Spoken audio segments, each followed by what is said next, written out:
Hello students, in this lecture we will discuss bilinear transformations and other mappings.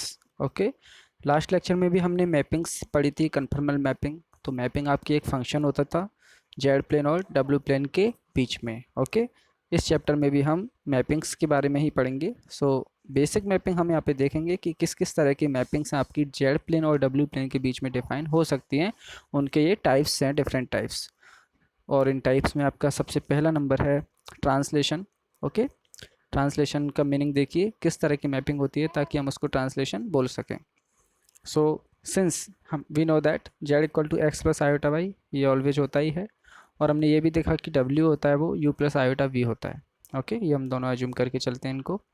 अब मैं एक mapping assume करूँ and let W equal to function of Z equal to, इस mapping को मैं मान लेता हूँ Z plus C. Okay, where C is a complex constant. और कॉम्प्लेक्स है सी, तो कॉम्प्लेक्स आप जानते हो A plus iota B type का होता है। सो सी को आप अज्यूम कर लो let C equal to A plus iota B.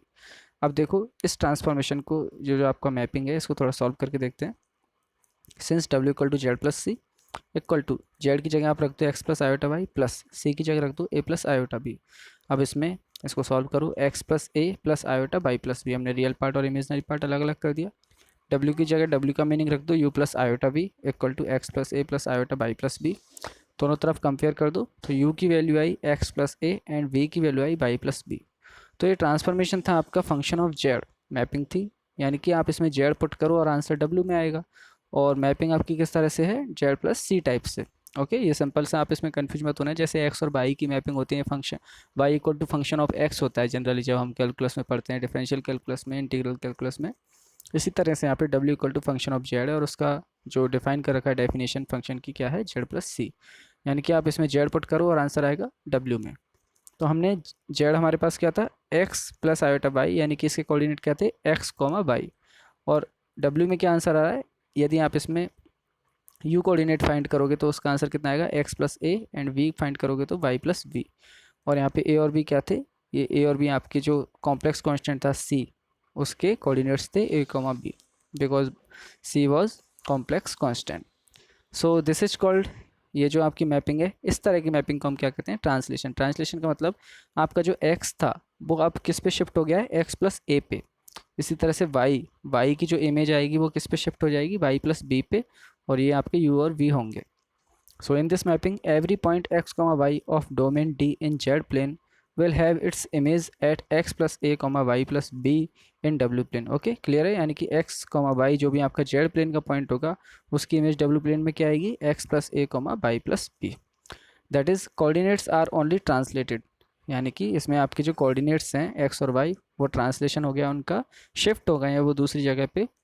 But the size of both regions in Z plane and W plane remains same. So translation में हम ये देखेंगे, इसकी एक प्रॉपर्टी होगी कि ट्रांसलेशन में जो भी आपका रीजन होगा जेड प्लेन में, उस रीजन की इमेज यदि आप डब्ल्यू प्लेन में निकालोगे तो उसकी साइज सेम रहेगी जेड प्लेन और डब्ल्यू प्लेन में, बस उसका ट्रांसफ़र हो जाएगा, यानी ट्रांसलेशन हो जाएगा, एक जगह से वो दूसरी जगह शिफ्ट हो जाएगा। एग्जाम्पल के थ्रू आपको ये बहुत अच्छे से समझ में आ जाएगा। देखिए, लेट द मैपिंग, अब हम मान लेते हैं डब्ल्यू equal to z plus two plus three iota. So ये जेड प्लस सी टाइप का है, यहाँ पे सी की जगह आपको टू प्लस थ्री आयोटा दे रखा है। Okay, and let a square in Z plane with the vertices at plus minus 2 and plus minus 2 iota. Okay, तो आपको Z प्लेन में एक स्क्वायर दे रखा है जिसके वर्टिसेस आपको दे रखे हैं प्लस माइनस 2 पे हैं और प्लस माइनस 2 आयोटा पे हैं, तो चार वर्टिसेस दे रखे हैं। ओके, अब इन चारों वर्टिसेस से आपका स्क्वायर बन रहा है Z प्लेन में। अब आपको इस स्क्वायर की इमेज निकालनी है W प्लेन में। सो सिंपली ये जो आपके कोऑर्डिनेट सिस्टम में जो ये चार वर्टिसेस हैं, इनकी वैल्यू को आप इस इक्वेशन वन में पुट कर देना जेड की जगह और डब्ल्यू के आंसर आ जाएंगे। सो सबसे पहला देखिए जेड वन आपको दे रखा है प्लस टू यानी कि two plus zero iota. Okay, यानी कि 2,0 वाला पॉइंट है और 2,0 वाला पॉइंट आपका ये रहा एक्स एक्सेस पे, इसको मैंने नाम दे दिया जेड वन। इसी तरह से जेड टू है -2,0, ये रहा जेड टू। इसी तरह से जेड थ्री आपका 0,2 आयोटा एंड जेड फोर है 0,-2 आयोटा। तो ये मैंने एक स्क्वायर बना दिया है जेड प्लेन में। अब इस स्क्वायर की इमेज आपको निकालनी है, तो अब ये इमेज आपको कैसे फाइंड करनी है, देखो यहाँ से ये जेड वन की वैल्यू मैंने इक्वेशन वन में रख दी, तो डब्ल्यू वन की वैल्यू आएगी Z one plus two plus three iota, ये तो आपका कांस्टेंट है, तो हमने ऐड कर दिया और आंसर आ गया 4,3। ओके, यानी कि Z1 की जो इमेज आई वो कहाँ पे आई है, W1 4,3 पे। ये आप थोड़ा सा मैंने ये आपको दिखा दिया है कैसे बनाना है आपको। कोऑर्डिनेट सिस्टम आपको U and V coordinate axes बनाने हैं, और ये मैंने 1 2 3 4 ये पॉइंट इनको नाम दे दिए हैं दोनों एक्सेस पे। सो Z1 की इमेज आई W1। इसी तरह से Z2 की इमेज हमने इसमें Z2 की वैल्यू पुट कर दी इक्वेशन 1 में, तो इसका आंसर आया 0+3 आयोटा यानी कि 0,3, यानी कि इस Z2 की इमेज को क्या आई 0,3। इसी तरह से W3 और W4 हमने चारों पॉइंट निकाल लिए, और चारों पॉइंट को एक बार हमने मिला दिया चार लाइन्स से, तो देखेंगे कि ये भी एक स्क्वायर ही बनेगा। और आप चेक करने पे पाएंगे कि जैसे जेड प्लेन में इस स्क्वायर की जो साइड थी वो 2 थी, इस साइड की जो लेंथ है स्क्वायर है ये 2 लेंथ की साइड है। और यहाँ पे भी आप चेक करो, इन चारों में से आप किसी के भी बीच की डिस्टेंस चेक करो, वो भी आपकी इक्वल टू 2 ही आएगी, तो ये भी एक स्क्वायर है। बस ये स्क्वायर यहाँ से यहाँ शिफ्ट हो गया है इसकी इमेज में, बाकी इसकी साइज वगैरह इसका एरिया सब कुछ सेम है। सो ये था आपका फर्स्ट प्रॉपर्टी ट्रांसलेशन, तो ये आपकी मैपिंग थी। सेकंड पढ़ते हैं रोटेशन। रोटेशन के लिए आपको थीटा चाहिएगा, ओके, रोटेट करना है आपको तो थीटा चाहिएगा। तो थीटा के लिए हम इसमें जो जेड है आपका उसको हम आर और थीटा के फॉर्मेट में ही एज्यूम कर लेंगे। So we know that Z equal to are E raised the power iota theta, ये नॉर्मली होता ही है। एंड जो डब्ल्यू है आपका, डब्ल्यू को आप कुछ अलग से मान लो, एज्यूम कर लो, जैसे हमने वहाँ पे यू और इसको वी माना था, इसी तरह से यहाँ पे डब्ल्यू को आप मान लो, जैसे हमने जेड में तो माना है इसका जो मॉड्यूलस है वो आर और एंगल थीटा, इसी तरह से डब्ल्यू में आप मान लो डब्ल्यू का जो मॉड्यूलस है उसको हमने मान लिया इस पर रो, और एंगल हमने मान लिया इसमें फाई। ओके, अब हम एक मैपिंग डिफाइन करेंगे। Let the mapping W equal to function of Z equal to small A into Z. Okay, अब यहाँ पे हमने स्मॉल ए एक कांस्टेंट लिया है, कॉम्प्लेक्स कांस्टेंट, और where A equal to cos alpha plus iota sine alpha, okay, equal to E raise to the power iota alpha. तो मैंने जो ए लिया है स्मॉल ए, ये साथ में मैंने ये भी लिख रखा है इसमें विद यूनिट मैग्नीट्यूड, तो यानी कि मॉड्यूलस ऑफ ए मैंने यहाँ पे 1 लिया है। तो आपको जब रोटेशन कराना है यानी कि जेड से मल्टीप्लाई करेंगे हम, देखो मल्टीप्लाई करने पे क्या होगा, ये एंगल्स आपस में ऐड हो जाएंगे। तो जेड का जो एंगल है वो तो थीटा है, अब यदि आप जेड को ए से मल्टीप्लाई करोगे तो ए का एंगल कितना है इसमें आर्ग्यूमेंट अल्फ़ा, तो मल्टीप्लाई करने पे आपको पता ही है ई रेस्ट द पावर ऐड हो जाएंगी, और ऐड हो जाएगा तो इसका मतलब थीटा बढ़ जाएगा या घट जाएगा, प्लस माइनस हो जाएगा, और थीटा में जो भी चेंज होगा तो इसका मतलब उसमें रोटेशन होगा। ओके, क्लियर है। तो देखिए दोबारा से समझते हैं, हमने जो स्मॉल ए लिया है वो यूनिट मैग्नीट्यूड यानी कि modulus of A equal to 1 लिया है, और ए का आर्गूमेंट कुछ में आप मान लो अल्फ़ा, तो ए को हम लिख सकते हैं R E raise to the power iota alpha, तो ए के लिए मॉड्यूलस तो 1 है, तो ए की वैल्यू कितनी हो गई e raise to the power iota alpha. अब देखिए इसको, then the mapping W equal to a into z is called rotation. Okay, so इस तरह की कोई भी मैपिंग होगी उसको हम रोटेशन बोलेंगे। इसका मीनिंग समझिए, सिग्निफिकेंस क्या है इसका ज्योमेट्री से। ये आपका जेड प्लेन है, और जेड प्लेन में आप देखिए कोई भी पॉइंट एक अज्यूम कर लो, जैसे पी पॉइंट है, और ये पी पॉइंट हमने इस ओरिजिन से इसकी डिस्टेंस आपने मान ली आर। ओके, इस पी पॉइंट को ही फिलहाल हम जेड पॉइंट बोल रहे हैं, Z equal to X comma Y जो होता है, फिलहाल यहाँ पे हम आर और थीटा के फॉर्मेट में पढ़ रहे हैं, तो ये आर कॉमा थीटा होगा। सो इसकी डिस्टेंस तो हो गई आर, और आर्ग्यूमेंट हमने मान लिया पॉजिटिव एक्स एक्सेस से थीटा। ओके, अब हमें इसकी इमेज निकालनी है डब्ल्यू प्लेन में, तो डब्ल्यू के लिए इमेज निकालने के लिए आपको जेड पता होना चाहिए, तो जेड तो क्या है r E raise to the power iota theta, और स्मॉल ए आपको दे रखा है e raise to the power iota alpha, तो दोनों को हमने मल्टीप्लाई कर दिया, और डब्ल्यू की जगह डब्ल्यू की वैल्यू रख दी rho e raise to the power iota five equal to R E raise to the power iota theta plus alpha. तो आप यहाँ दोनों को कंपेयर करो, रो से तो आप जो मॉड्यूलस है उसको मॉड्यूलस से कंपेयर करो, और एंगल से एंगल को कंपेयर करो, तो रो इक्वल टू आर आ गया, एंड फाई की वैल्यू क्या आई थीटा प्लस अल्फा। तो कहने का मतलब क्या है, जो जेड का मॉड्यूलस था वही डब्ल्यू का मॉड्यूलस आया है। देखो जेड का मॉड्यूलस भी आर और डब्ल्यू की मॉड्यूलस का मीनिंग भी आर ही आया है, दोनों इक्वल आए हैं।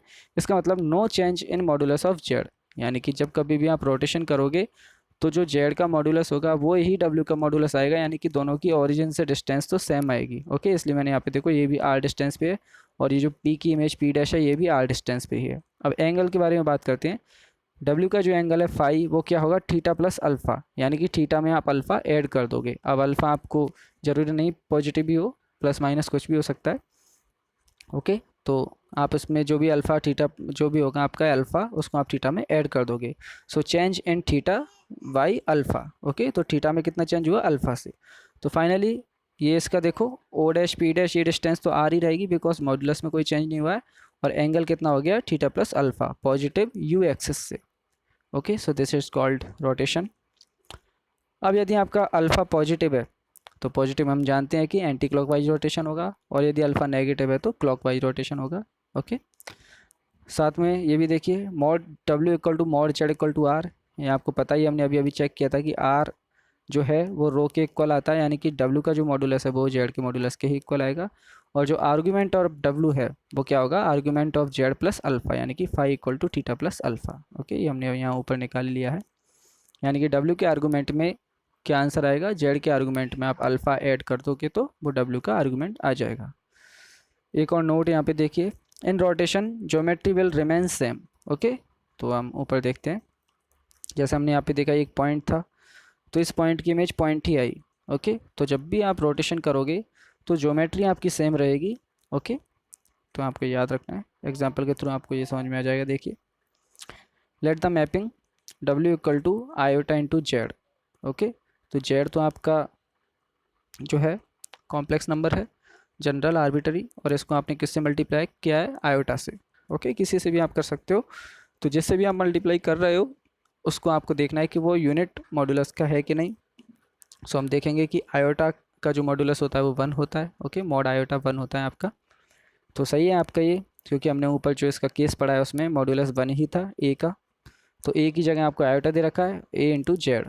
ओके, और आयोटा को आप किस तरह से लिख सकते हो, देखो, and we have to find the image of, अब देखिए ये आपको मैपिंग दे रखी है, और इस मैपिंग के अंदर आपको क्या फाइंड करना है इस क्वेश्चन में, we have to find the image of right half plane, यानी कि right half plane, Z Z plane देखो पहले, और जेड प्लेन का जो राइट हाफ प्लेन है, तो जेड प्लेन का राइट हाफ प्लेन क्या होता है, real part of Z greater than zero, यानी कि एक्स जो पॉजिटिव होता है, तो जहाँ जहाँ पे भी आपका एक्स पॉजिटिव होगा वो आपका राइट हाफ प्लेन होगा जेड प्लेन का। ओके, और इस राइट हाफ प्लेन की आपको इमेज निकालनी है डब्ल्यू प्लेन में इस मैपिंग के अंडर। तो सबसे पहले देखिए, since iota equal to zero plus iota, ये आप जानते ही हो, और जीरो प्लस आयोटा को आप लिख सकते हो cos pi by two plus iota sine pi by two equal to E raise to the power iota pi by two. Okay, यानी कि जो आयोटा है, इस आयोटा का आर्गुमेंट कितना हो गया, pi by two. Okay, and in right half plane of Z plane, हम जानते हैं कि जेड प्लेन का जो राइट हाफ प्लेन होता है उसमें एक्स ग्रेटर देन जीरो होता है। ओके, इसकी इमेज आपको निकालनी है। सो अब मैपिंग पे आते हैं, सिंस डब्ल्यू इक्वल टू आयोटा जेड दे रखा है, डब्ल्यू की जगह हमने यू प्लस आयोटा भी रख दिया, इक्वल टू आयोटा की जगह iota into x plus iota Y equal to, एक बार इसको हमने सॉल्व कर लिया तो minus Y plus iota X, दोनों को कंपेयर करेंगे तो u इक्वल टू आ गया minus y and v equal to आ गया x। ओके, तो यहाँ से क्या आंसर आया कि जो आपका जेड प्लेन में जो भी आपके पॉइंट्स थे x और y, x y, तो उनकी जगह u और v की वैल्यू क्या आएंगी, जो y होगा तो माइनस वाई की वैल्यू तो आएगी u, और x की वैल्यू आएगी v। तो यहाँ से अब देखिए क्या रिजल्ट्स आए, x और v आपस में इक्वल हैं, आपस में इक्वल है इसलिए जब x पॉजिटिव होगा तो v भी पॉजिटिव होगा। So when x is positive then b equal to positive. Okay, और हमें इस क्वेश्चन में यही ज्ञात करना है आपको कि जो पॉजिटिव x वाला जो पार्ट है यानी राइट हाफ प्लेन है उसकी आपको इमेज ज्ञात करनी है।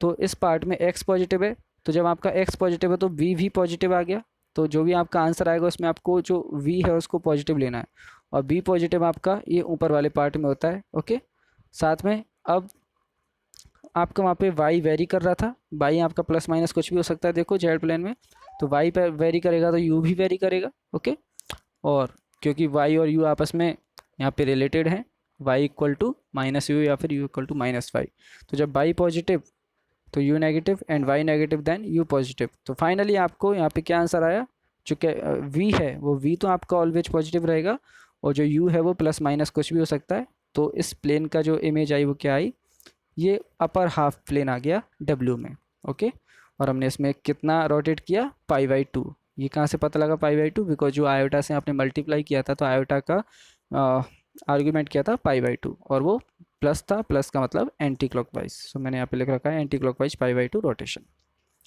सो दो तरह की मैपिंग हमने यहाँ पे देख ली है, ट्रांसलेशन एंड रोटेशन।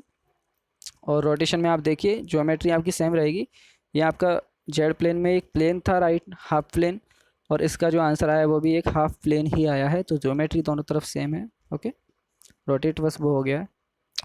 थर्ड हम पढ़ेंगे मैग्नीफिकेशन या फिर कॉन्ट्रैक्शन। ओके, सो मैग्नीफाई करना आप जानते ही हो, जैसे लेंस होता है आपका, लेंस आपका मैग्नीफाई करता है या कॉन्ट्रैक्ट करता है किसी भी इमेज को, यानी कि छोटा या बड़ा करता है। तो हम बस यही मीनिंग इसमें यहाँ पे आएगा कि जो भी आपके पास जेड प्लेन में जो पॉइंट्स हैं या फिर जो भी ज्योमेट्री है उसको छोटा या बड़ा मैग्नीफाई या फिर कॉन्ट्रैक्ट करेंगे। कैसे करेंगे देखिए, mapping W equal to A into z is called magnification और कॉन्ट्रैक्शन। कंडीशंस हैं उसकी। अब कंडीशन क्या है देखो, एक तो आपको जिससे मल्टीप्लाई करो उसको नॉन जीरो लेना है, A नॉन जीरो, साथ के साथ A पॉजिटिव लेना है। ओके, पॉजिटिव हम उसको मल्टीप्लाई करेंगे। देन यदि आपका जो A है वो ग्रेटर देन 1 है तब तो मैग्नीफाई होगा, बिकॉज आप उसको 1 से बड़े नंबर से मल्टीप्लाई करोगे तो ऑब्वियसली वैल्यू बढ़ेगी, यानी कि इमेज की जो साइज है वो भी बढ़ेगी तो मैग्नीफाई होगा। और यदि A लेस देन 1 है तो कॉन्ट्रैक्शन होगा, यानी कि वो साइज छोटी हो जाएगी। ओके, अब यहाँ पे थोड़ा सा ध्यान रखना, ऊपर वाले केस में रोटेशन में भी हमने मल्टीप्लाई किया था और यहाँ पे भी हमने मल्टीप्लाई किया, तो दोनों में डिफरेंस क्या है, ऊपर जो हमने मल्टीप्लाई किया है उसमें वो कॉम्प्लेक्स कांस्टेंट है, यानी कि वो मॉड्यूलस 1 के साथ कॉम्प्लेक्स कांस्टेंट था, यानी कि उसके पास कुछ ना कुछ आर्गुमेंट था। जबकि यहाँ पे आपने जो लिया है वो एक रियल कांस्टेंट लिया है, एक नंबर लिया है। Okay, so geometry will Rimmel. अब यहाँ पे आप चाहो तो रियल कांस्टेंट की जगह कॉम्प्लेक्स कांस्टेंट भी ले सकते हो, उससे कोई फ़र्क नहीं पड़ेगा। यदि हम कॉम्प्लेक्स लेंगे तो हम यहाँ पे उसमें देखो साथ के साथ रोटेशन भी हो जाएगा और कॉन्ट्रैक्शन और ये मैग्नीफिकेशन दोनों एक साथ होंगे, बिकॉज इसमें आप फिर ए की जगह मॉड्यूलस ऑफ ए ले लेंगे। सो नोट देखिए, geometry will remain same. Okay, तो मैग्नीफिकेशन और कॉन्ट्रैक्शन होगा उसमें आपकी ज्योमेट्री सेम रहेगी, but size will be larger. और लार्जर कब होगी, जब आपका ए ग्रेटर देन 1 होगा, और स्मॉलर छोटी कब होगी, जब ए लेस देन 1 होगा। ओके, एग्जांपल देखिए इसका,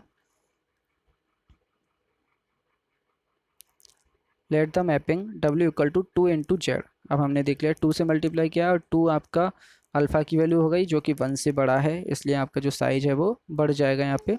ओके, अब जेड प्लेन में आपको एक रीजन दे रखा है, ट्राइंगल दे रखा है विद द लाइंस। कौन कौन सी लाइंस दे रखी हैं, x equal to 0, y equal to 0 and x plus y plus equal to 1।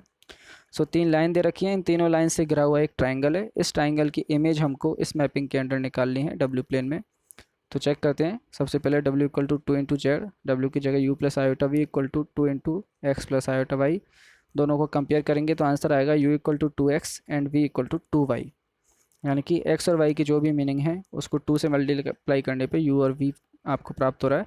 So hence when x equal to 0, अब देखिए आपको रीजन क्या दे रखा है, x equal to 0, y equal to 0 and x plus y equal to 1।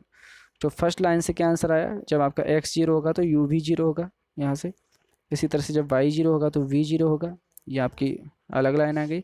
और x plus y equal to 1 से क्या आ गया, u plus v equal to 2। Okay, so वहाँ पे जो 3 लाइन्स थी उन तीनों लाइन्स की इमेज आपके यहाँ ये नई 3 लाइन आ गई हैं, u equal to 0, v equal to 0, u plus v equal to 2। और इन तीनों लाइन्स को आप ट्राइंगल आराम से फॉर्मेट कर सकते हो। सो देखिए, hence the triangle in W plane will be bounded by the lines 2, 3 and 4। So ये तो जेड प्लेन का ट्राइंगल है, इजीली हम आप बना सकते हो। This is x equal to 0, this is y equal to 0 and this is x plus y equal to 1। अब देखिए, इन तीनों लाइन से हमने ये W प्लेन में बनाया और देखने पे आपको पता लग रहा है इस एंगल की साइज कम है और इस एंगल ट्राइंगल की साइज बड़ी है, सॉरी ट्राइंगल। तो देखने पे आपको पता लग गया कि ये आपका मैग्नीफिकेशन हो गया है, साइज बढ़ गई है, बिकॉज आपने जो मल्टीप्लाई किया था वो ग्रेटर देन 1 था। सो दिस इज मैग्नीफिकेशन और कॉन्ट्रैक्शन। 2-3 तरह की मैपिंग और हैं इसमें। नेक्स्ट है रोटेशन एंड मैग्नीफिकेशन। अब हम देखेंगे कि रोटेशन और मैग्नीफिकेशन एक साथ कैसे होंगे।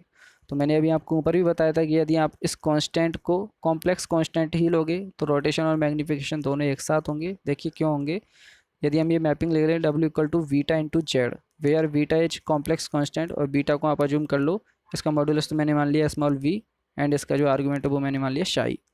ओके, और W का आपको मीनिंग पता है, W क्या होता है, rho e raise to the power iota phi equal to beta की जगह रख दिया v e raise to the power iota psi into z की जगह r e raise to the power iota theta. दोनों तरफ हमने सॉल्व किया, कंपेयर किया, इनके जो आपके मॉड्यूलस वाले पार्ट है उसको मॉड्यूलस से कंपेयर किया और जो एंगल वाला पार्ट है उसको एंगल से। तो क्या आंसर आया, रो यानी आपका W का आर्गूमेंट, ओ सॉरी W का मॉड्यूलस। तो W का मॉड्यूलस कितना आया, जेड का मॉड्यूलस इंटू वी यानी कि R इंटू वी। और W का जो आर्गूमेंट आया वो कितना आया, W के आर्गूमेंट में शाई ऐड कर दिया यानी कि थीटा प्लस शाई। तो देखो, जब आपने यहाँ इसके मॉड्यूलस को मल्टीप्लाई किया है तो उसको तो हम बोलेंगे मैग्नीफिकेशन या फिर कॉन्ट्रैक्शन, और एंगल में जो कुछ चेंज होता है तो उसको हम बोलेंगे रोटेशन। तो यहाँ पे रोटेशन और मैग्नीफिकेशन एक साथ हुए हैं। ओके, इसका एग्जांपल देखिए, एग्जाम्पल इसका देखिए, let the rectangular region in z plane bounded by x equal to 0, y equal to 0, x equal to 2 and y equal to 3। तो आपको ये 4 लाइंस दे रखी हैं यहाँ पे, और इन चारों लाइंस का जो बाउंडेड एरिया है वो एक रेक्टेंगल दे रखा है इस जेड प्लेन में। अब इस रेक्टेंगल की आपको इमेज फाइंड करनी है डब्ल्यू प्लेन में। ओके, और मैपिंग आपको किस तरह से डिफाइन कर रखी है, let the mapping W equal to under root 2 into e raise to the power iota pi upon 4 into Z. Okay, तो ये आपका एक बीटा है, बीटा की जगह आपको एक कॉम्प्लेक्स कांस्टेंट दे रखा है जिसका मॉड्यूलस तो दे रखा है √2 और एंगल दे रखा है π/4 इंटू जेड।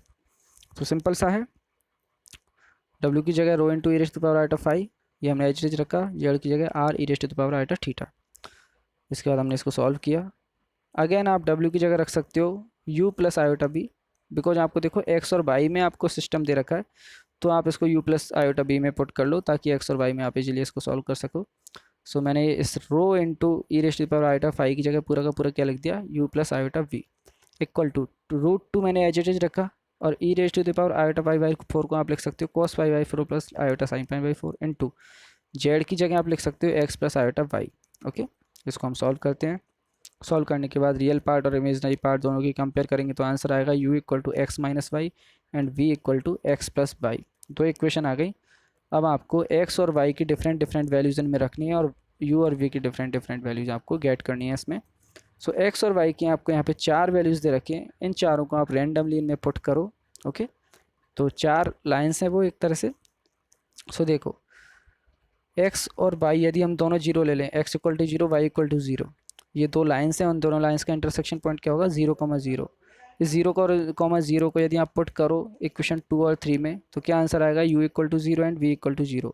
तो आंसर क्या आया, 0,0 की इमेज क्या आई, 0,0। इसी तरह से x इक्वल टू 0 और y इक्वल टू 3 का कॉम्बिनेशन ले लें तो इन दोनों का जो इंटरसेक्शन पॉइंट आएगा 0,3, इसकी इमेज आएगी आपकी -3,3। इसी तरह से अगली दो लाइंस का इंटरसेक्शन पॉइंट, उसकी इमेज आएगी आपकी 2,2, और नेक्स्ट लाइन की जो 2,3 है उसकी इमेज आई -1,5। तो ये 4 पॉइंट हैं, इन 4 पॉइंट्स की ये 4 पॉइंट्स इमेज आ गए।